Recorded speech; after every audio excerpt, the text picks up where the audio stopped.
de cette matinée. Donc,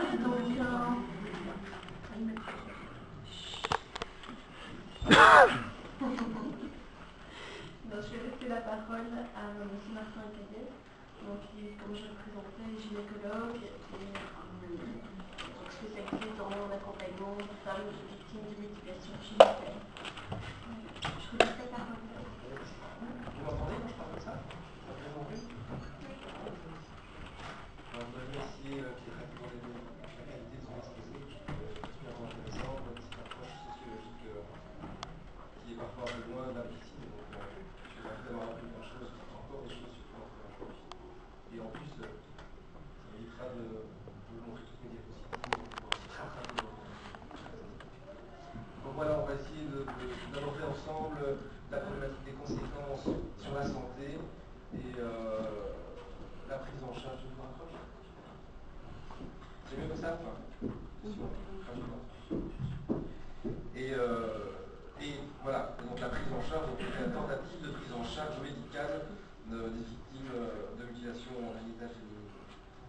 Donc la définition, je ne vais pas la répéter, c'est celle de l'OMS que Pierrette a énoncée tout à l'heure. Par contre, je vais revoir avec vous les classifications de l'OMS afin de comprendre un petit peu les implications physiques, somatiques de l'excision sur l'anatomie de la femme. Il faut évidemment comprendre et savoir connaître les différents types d'excision qui existent. Et donc le type 1 qui est le plus répandu, c'est l'excision du prépuce. Je ne sais pas si on peut peut-être laisser un tout petit peu.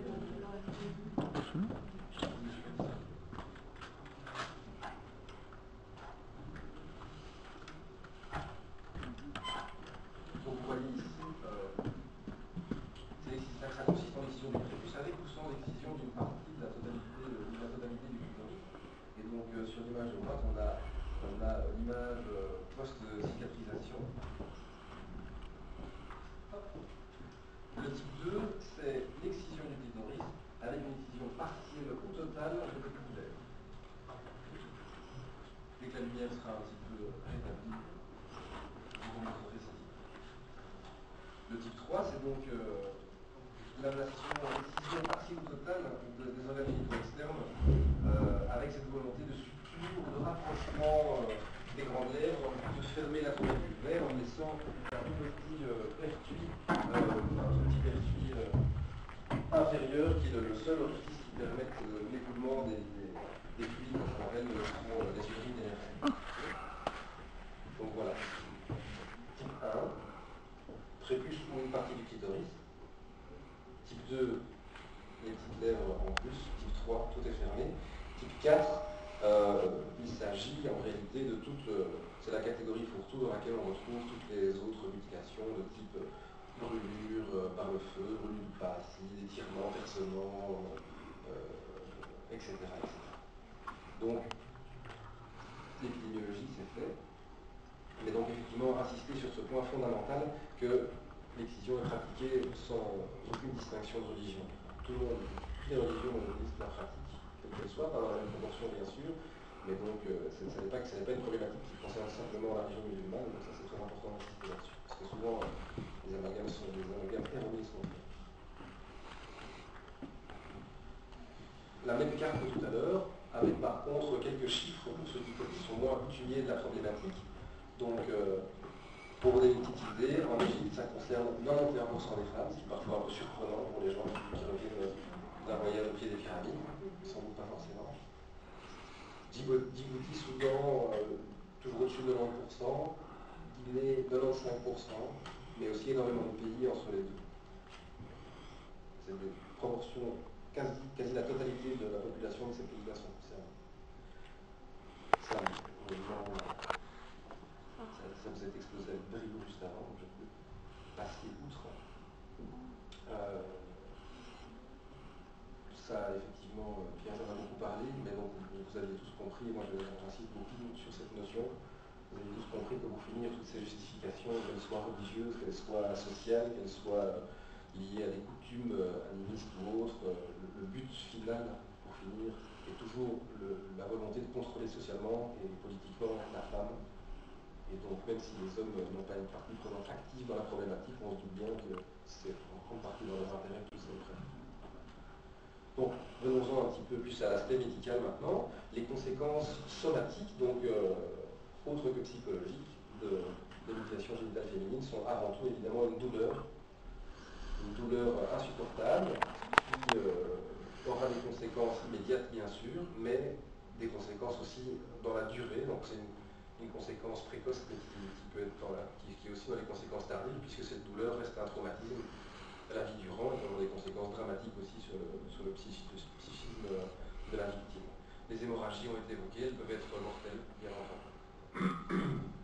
Il y a aussi parfois des fractures ou des luxations de membres, puisque les filles qui se débattent tellement fort, on les maintient par la force bien sûr, mais elles se débattent tellement fort qu'elles peuvent briser certains os ou bien luxer une articulation.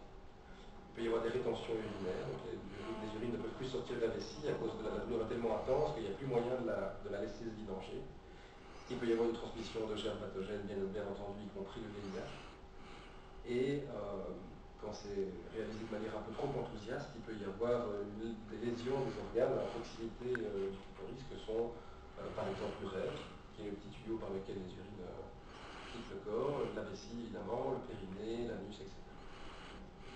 Les complications tardives, qui sont celles que je rencontre dans ma pratique hebdomadaire, ce sont évidemment les conséquences de la cicatrisation des plaies, et donc parfois des cicatrices hypertrophiques qu'on appelle, quand elles prennent des proportions très importantes, des kéloïdes, donc c'est des grosses boules de cicatrices qui peuvent se développer de plusieurs centimètres au niveau de la cicatrice de l'excision, des douleurs chroniques qui sont extrêmement fréquentes, la survenue de kystes.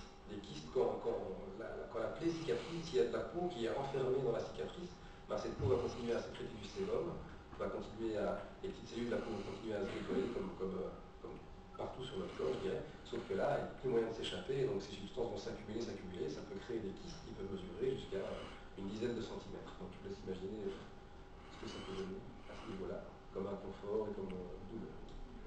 Des petites tumeurs des nerfs qui ont été tranchées, des problèmes urinaires très fréquents, et particulièrement évidemment chez les femmes qui ont subi des mutilations de type 3, puisque cette barrière est un obstacle à l'écoulement des urines, donc ça peut poser de graves problèmes, y compris des infections urinaires, soit du bas appareil urinaire avec des cystites ou des inflammations de la vessie, mais aussi du haut appareil urinaire avec des lésions rénales. Et donc inutile de vous dire qu'avoir des reins qui sont abîmés ou non fonctionnels, dans certains pays où effectivement les patients ne peuvent pas bénéficier de soins comme la dialyse, ça devient la mort, tout simplement. Donc, quand le sang ne peut pas s'écouler du tout par le vagin, le sang menstruel, il peut être retenu, on appelle ça un hématocolpos, donc c'est dramatique également. Ce climat inflammatoire qui est lié à l'intervention, et je suis ravi de pouvoir expliquer un peu ça un peu plus précisément maintenant, a pour conséquence aussi, et c'est assez méconnu comme phénomène, une susceptibilité accrue aux infections pelviennes, et les infections pelviennes et les lésions des trompes de Fallope sont une cause très importante d'infertilité, y compris chez nous. Mais donc voilà, donc il y a aussi une corrélation effectivement tout à fait objectivée scientifiquement entre mutilation génitale, infection pelvienne et infertilité. Et donc bien entendu, si la porte est fermée, on n'a aucun accès en tant que médecin, on n'a aucun accès pour l'examen gynécologique, quel qu'il soit, y compris pendant la grossesse et l'accouchement. Donc voilà, une image d'infiltration avec, vous voyez la petite tige ici qui vous donne une idée de la dimension de ce qui reste comme orifice pour pouvoir faire pipi pour que le sang menstruel puisse circuler. À gauche, vous avez une image de ces fameux kystes d'inclusion dermique, et à droite, vous avez ces fameuses tumeurs cicatricielles qui peuvent prendre des proportions tout à fait dramatiques. Alors il y a ces complications, j'ai envie de dire, locales, mais il y a des complications aussi extrêmement graves sur la grossesse et l'accouchement. Donc il y a une énorme étude de l'OMS qui a pu mettre ça en évidence il y a quelques années. Outre le fait que les patients souvent sont déjà a priori effrayés par la prise en charge et l'accouchement en général, il a pu être démontré que les accouchements sont prolongés, le travail, cette phase dans laquelle le col du utérus s'ouvre pour laisser passer le bébé chez les femmes qui ont subi une mutilation génitale est prolongé également. On a objectivé plus de souffrance des fœtus, on a objectivé plus de mort fœtale, et il y a aussi également une grande morbidité et aussi des conséquences sur la santé maternelle dans les accouchements avec des déchirures du périnée qui peuvent être très importantes ou des accouchements prolongés. lorsque le bébé reste coincé à la sortie pendant plusieurs heures ou plusieurs jours sans pouvoir franchir la porte, eh ben, les organes sont comprimés tellement fort qu'il n'y a plus aucun sang, aucune oxygénation qui peut se faire. Donc les tissus à cet endroit-là, les organes et les tissus meurent et des connexions, des passages se forment entre eux. On appelle ça des fistules, c'est un problème de santé dramatique. Voilà. Et puisque avoir une fistule vésico-vaginale ou un recto-vaginal, ça veut dire simplement qu'on ne peut plus retenir rien du tout. On ne peut pas retenir son pipi, on ne peut pas retenir son caca, que tout coule 24 heures sur 24. Et donc ces femmes, même si elles ne meurent pas forcément de cette complication, sont en tous les cas mises au bord de la société, exclues, et donc se trouvent dans des conditions extrêmement précaires. Voilà une conséquence indirecte de l'utilisation du qui n'est pas toujours connue. Et les conséquences psychologiques et sexuelles sont évidemment, nous avons été tout à fait dramatiques également. De l'anxiété, de la dépression, toutes ces patientes sont victimes de ce qu'on appelle le syndrome du stress post-traumatique, comme les personnes victimes d'attentats ou d'enlèvements, des choses comme ça. Donc, ça implique des réminiscences, des cauchemars, des crises de panique, enfin bon. C'est bien entendu des conséquences qui ne sont pas systématiques, mais qu'on retrouve. L'exclusion sociale, j'en ai parlé, que ce soit lié à la fertilité qui a aussi une implication sociale, puisque si on ne peut pas enfanter, on est aussi souvent rejeté. Et ce problème des fistules. Et un sentiment d'insécurité vis-à-vis de ses proches, ou généralisé, qui peut persister lié à une perte de confiance, à cette transgression de la confiance de l'environnement proche lorsque l'excision est pratiquée, puisque la plupart du temps, c'est totalement par surprise et sans aucune explication préalable. Donc voilà l'image, je pense que vous ne verrez pas. Le périnée d'une femme, d'une parturiente de 16 ans qui a été amenée au dispensaire. Donc ça c'est la photo de M. Touré. Un confrère malien qui s'occupe énormément de toute cette problématique, qui a fait un ouvrage de référence. Donc une femme qui a été amenée au bout de 3 jours au dispensaire parce que son bébé ne sortait pas. Il est inutile de vous dire que en fait, ce petit bébé était déjà mort depuis bien longtemps, puisque sa tête était restée coincée ici. Elle est pratiquement sortie du bassin, il y a juste la peau qui retient la tête. Ça, c'est l'orifice vaginal qui reste, et ça, c'est la vue de la patiente. Et tout ça est tout à fait distordu. Donc, le petit est décédé. Elle a eu des fistules en haut et en bas, et en plus, elle a perdu la raison, évidemment, suite à ce drame. Donc voilà, c'est une des conséquences de l'excision, c'est aussi, ça va jusque-là. C'est pas juste ce qu'on s'imagine le plus souvent.